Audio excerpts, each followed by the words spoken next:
not all the time, as a tool. A couple of weeks ago, I had a chat to the artist Fergus Hare. But I was interested because I was just trying to think then about if I got my daughter, who's 12, to use it, who draws every day. I'd love to. We talked about his paintings, his day-to-day routines as a painter, and his earliest childhood memories of drawing and painting. We also talked about my research into the Comparator Mirror and my attempts to see if solving the problem of realistic drawing and painting for every child in a class of 14-year-olds might go some way toward bridging a gap between contemporary art and large sections of the general public. This project is becoming much, much bigger than I ever anticipated, and although things are by no means certain at this point, my research does seem to indicate that creative confidence is either spurred on and fostered or squandered between the ages of 11 and 14. So far, it seems as if that creative confidence has more than a little to do with the sorts of consensus about creative quality that are commonly reached by peer groups of 11 to 14-year-olds. Bearing all of this in mind, whose opinion about my research would be better at this point than a bright, intelligent, creatively confident 12-year-old? Hi, Rita. That's my cousin. Yeah. This guy, that's her friend who was staying with us. Whenever I draw like flowers, I draw the tips of the flower. I draw it when it's like cut in half. Then I try to draw my brother. What sort of pen did you use? It's a lovely line. Oh yeah, I use this Tombow pen. When you don't know what to draw, you just do a scribble and then you colour it in. The colour sort of makes sense of the chaos, doesn't it? It turns it into pattern rather than something you can't get a grip on. Mm.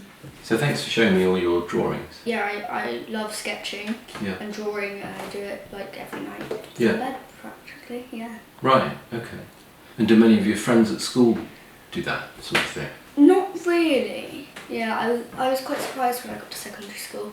Just people at my school in general were quite like hopeless hopeless as in they didn't have much hope that they could be good at drawing. Right. Okay. They all said like, oh, I can't draw realistically. Right. But like anyone can draw when they have practice. Yeah. They try and they find the right way. There's many other kinds of drawing than just drawing realistically, aren't there? Yeah. So do you think there is a sense amongst what I would say your peer group, so your gang of mates, that a realistic drawing is a good drawing? Yeah, they all think that realistic drawing is basically, then you're good at drawing if you can draw realistically. Right. What do you think about your dad's paintings and drawings? I think... I know he's in the room, but I'm sure he wouldn't mind if you gave an honest opinion. He's looking at his phone, he's pretty much can't hear us. Okay. I think they're great. It's a certain style which I think is really good and it always looks realistic in my opinion. Yeah. I think we have quite slightly different styles of drawing, as in I don't usually draw like landscapes, but he likes drawing like the sea or mountains. Yeah. So let's try the Comparator Mirror, shall we? See what you think of it. Yeah. What's really important is that you don't feel this is a test of you. Oh, I don't know. Okay. It's a test of the mirror and just an interesting, let's just see what happens. Can you focus it on his... Can I like move it here maybe? What we'll do is we'll take turns. Okay. And because you're new to it, we'll take quite short turns. Yes. So that you'll never quite get to the point where you're like, oh, I can't do it. Yes. Then if you're struggling, then I'll take my turn and maybe unpick the problem slightly.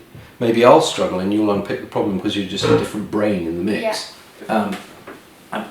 Once I've made a few marks, when you look over the mirror, it might explain itself.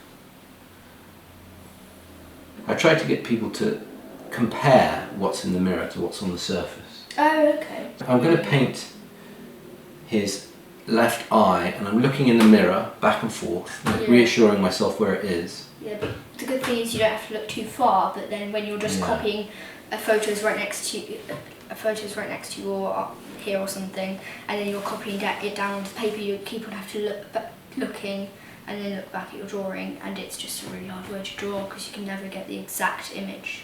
Has your dad told you that because I say it a lot? No. You just said that off your own bat? Yeah, because I always think that in class because we always copy images. Right, hold the roll a minute. I don't usually like breaking the flow of a video, but what Rita intuited there was the basis of my entire project.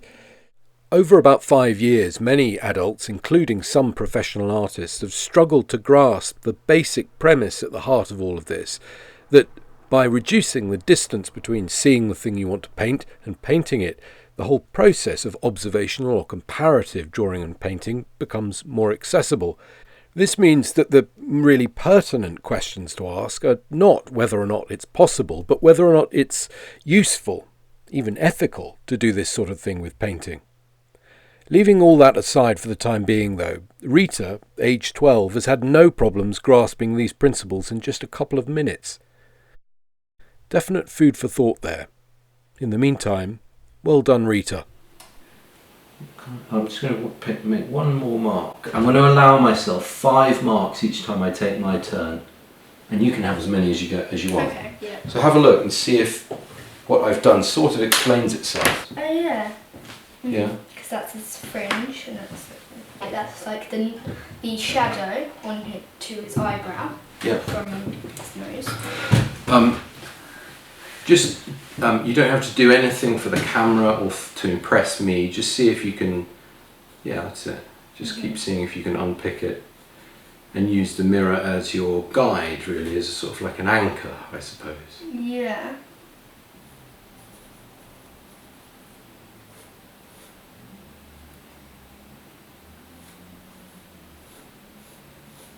So when my friend Tim was doing this, when he was doing his Vermeer project, Yes. all the detail that you saw in the mirror he was trying to put into his painting, but I think what you're doing here, so you're sort of abbreviating that hair, aren't you? Yes, I know that we're in. going to paint it, so anything that I do wrong, we can just paint over it. Well, that's true, yeah. But I think there's a certain amount of your imagination already going into this, because you're not actually a slave to what's in the mirror, are you? Oh yeah, I see what you've done. Yeah. And this other shoulder. And I've got 5 marks to do it. You could do it more than 5 marks. No, I'm only going to allow myself 5 marks. Okay. Yeah. That's all the eye I'm going to do. You can do a bit more eye there. Yeah.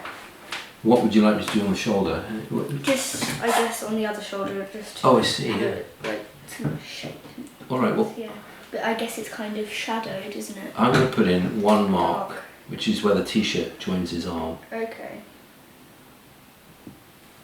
And then you can go back and see if that's given you enough detail or enough of a sort of Wait, a starting point. She goes to bed 9, You kidding? 10. This is the negotiation right now. I seem to remember that his arm goes down that way, and this is the beginning of his t-shirt, which goes up there somehow. That's not how I'm seeing it. Alright, well you trust what you're seeing. It's just, okay. Yeah. Sure. Yeah. It's all about you trusting what you're doing. If you see that that's right to you, you do it. Yeah. Favorite type of paint.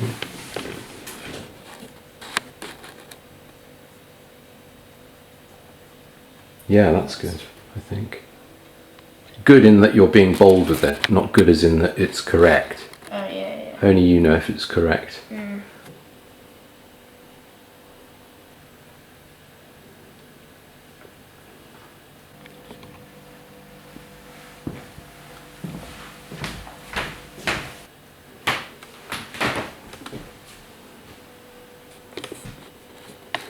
I'm just going to do like rough strokes and not fill the whole thing in. Yeah. We only just want a quick test so that you have a feel for so that you have an opinion about it. Yeah. You know.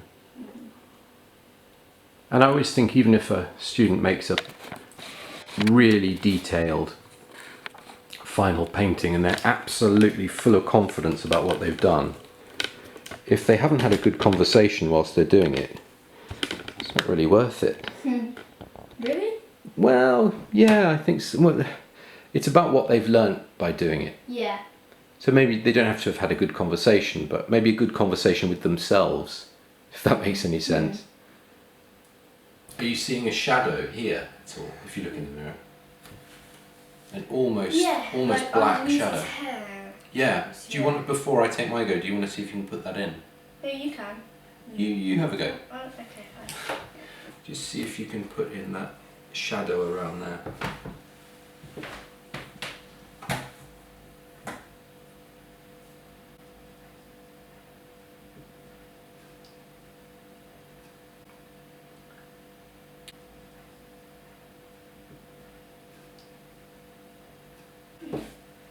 I think that's quite a good shadow actually. Yeah. Oh yeah. It starts to have a sense of 3 dimensions, doesn't it? Do you think you've got a feel for it? Yeah, I do. Okay. Well, we could go on, and your parents could lose a whole night's sleep. No, that's fine. I think we should pack it up or put it to one side and Okay. have a chat about Yeah. what you think. It happens. All right. So remember, you can be as brutally honest as you want. Did you enjoy it? Yeah, I did. Yeah. Okay. Can you say why? Well, I've never drawn, actually, to be honest, this realistically before. Right. Okay. Do you think it was useful? I think so, yeah. What do you think your friends would think of it? I think they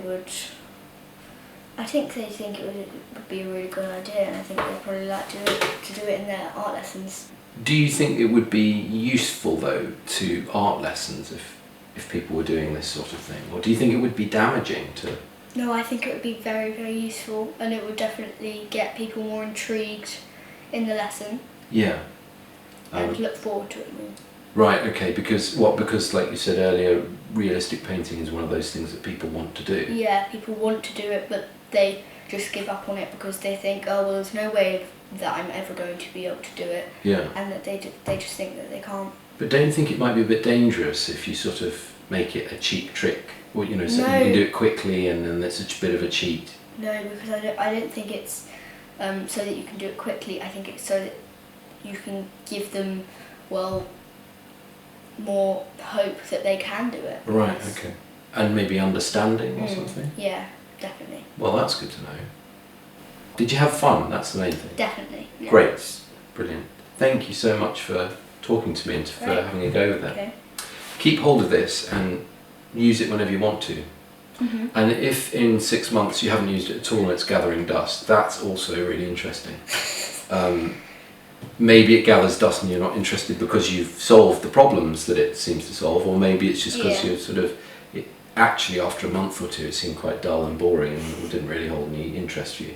So maybe we'll find out that in a few months. Thanks very much. Okay. Well, nice meeting you again. You too, yeah. Yeah. Lovely. Okay.